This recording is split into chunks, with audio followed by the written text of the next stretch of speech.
the new release from Supruga, which those of you who have been around for a while might remember me talking about Supruga. They are a Russian black and hardcore band from a place called Samara.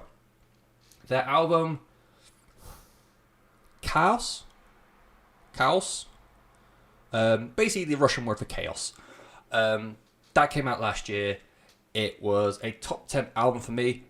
Bit left of field considering everything else was quite like a known, not mainstream, but more known in the alternative world, I should say. Whereas I feel like Chaos was even more underground than what I usually like to find. And I still really, really like that album. The band found my reviews for them on YouTube and gave me lots of nice feedback, so they are pretty chill dudes. And they've come out with a new EP, which if you're not watching on YouTube, you won't see me doing the little bunny rabbit ears thing, but EP because... So the EP is called... Oh, fuck me, it's Russian. Nikto, bezopasnosti. I don't think I did too bad. It's Russian for nobody is safe, so I'm going to try and just say that instead. Yeah, it's a second EP. It is a bit of a cheek calling it an EP because it's 3 songs long. It's 11 minutes long, but the first song hits me more like an intro track. It's like 2 minutes long? 2.5 minutes long. And I think the first minute and a half of it looks like dark ambient music in the background with a woman talking in Russian. And then Ksenia Kundenko, who is the vocalist of the band, comes in with just this piercing shriek of, I don't know, horror, terror, fear, whatever. And then it slowly descends into her sobbing, and then it cuts to the next song, which I believe is pronounced Yama, and it's the Russian word for pit. And so, yeah, it's a bit of cheek, say 2 songs with an intro is a class as an EP. I feel like it's more of an extended single, but with this being my show, I want to include it because I fucking like Supruga. So yeah, first proper song on the album, then track 2, Yama, I think. Much more fast-paced than the other track. Way more in your face. It is more in line with what I think about whenever I think about Supruga. One thing I did notice though, I should say, the standard sound for Supruga is very intense, black and hardcore. It's very, very well produced actually, which I'll get into a little bit more in a bit, but exceedingly well produced considering they are from what I consider quite a musically quiet part of Russia. Having said that, the Russian extreme metal and blackened scene is fucking hot right now. I think Turner are about to come out with a new album. I remember listening to, I think they're called Eat the Dinosaurs. Cerna are fucking great. Yeah, Russia has become a really cool place to listen to music at the moment. So yeah, the general Supruga sound is very fast-paced, very well-produced, black and hardcore. Ksenia sounds fucking evil as sin. Dmitry Avagin. Yeah, I got the V and G wrong. Dmitry Avagin, sorry man. His guitar sound, which I'll get into a bit more in a bit sec, is just one of the best things I've ever heard. And it is just blistering fast paced throughout, and it's got some really nice riff work in there as well. Track 2 keeps in line with that Supruga sound. I feel like it experiments more with melody in this song, and there are lots of bands that describe it. The only one I could find as a named example was Svalbard from the UK. Obviously Svalbard, a blackened cross-punk, post-metal sort of thing. One of the parts where they're obviously they go 90 to dozen quite speedy, like Supruga do. But every now and again, when they have the melodic bits in the middle, it's not like the post-rock sheen where it just it's one note played for ages. It is any other band, it would be considered they're double beat songs,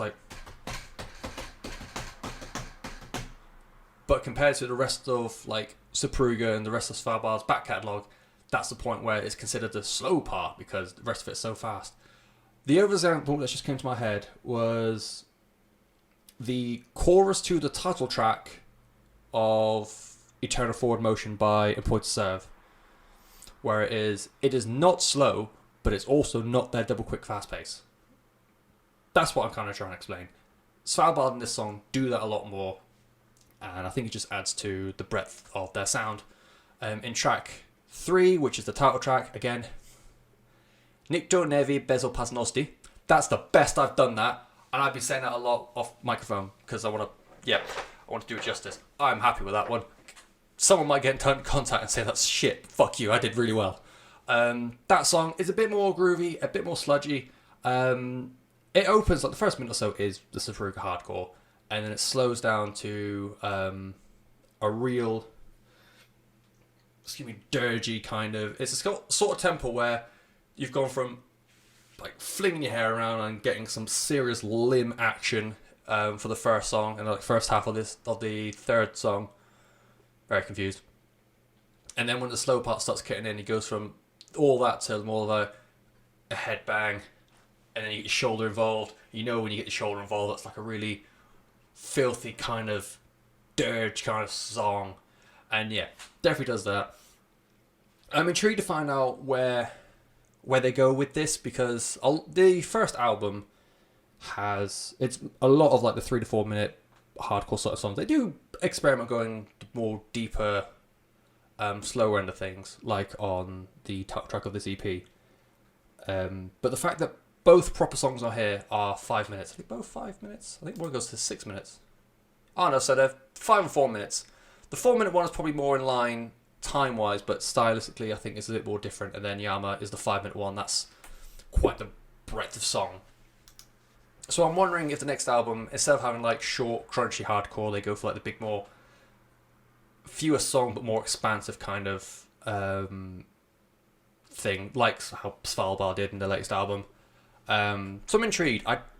I have no personal connection to anyone in the band, so I have no idea if an album's going to come out this year. My money would be on early next year, but that's literally just a time and date I pulled out my ass.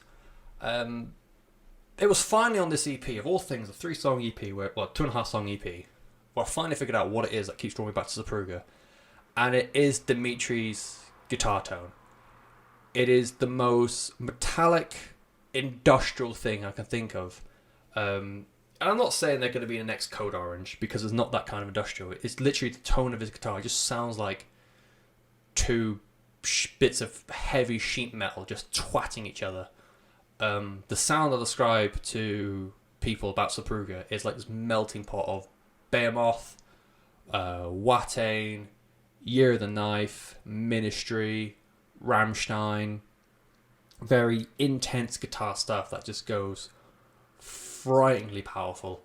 Yeah, I really like Supruga. I hope they get a bit more exposure in mainland Europe and US and UK. It's just everywhere in general, I guess. Yeah, I think they are a very, very good band. Love to know what they have coming next. And as a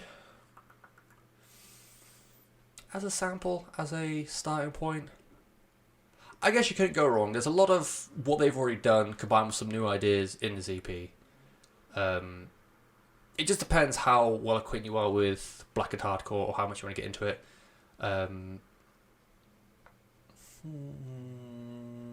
Fuck it, why not? What? Give us a go, and if you like this, go for the album. I'd still recommend the album over this, purely because there's just more there. There's just more content to take in and find and like properly get to grips with the band sound. But yeah, it is called, one more time, Nikto nevi bezopasnosti. Just type in Supruga. It's going to be so much easier unless you have a Cyrillic keyboard. There's a second EP-ish. And yeah, Russian black and hardcore. Russia is coming up with the goods for blackened music at the moment. So yeah, I wonder why. I wonder what could cause them to be so aggressive all the time.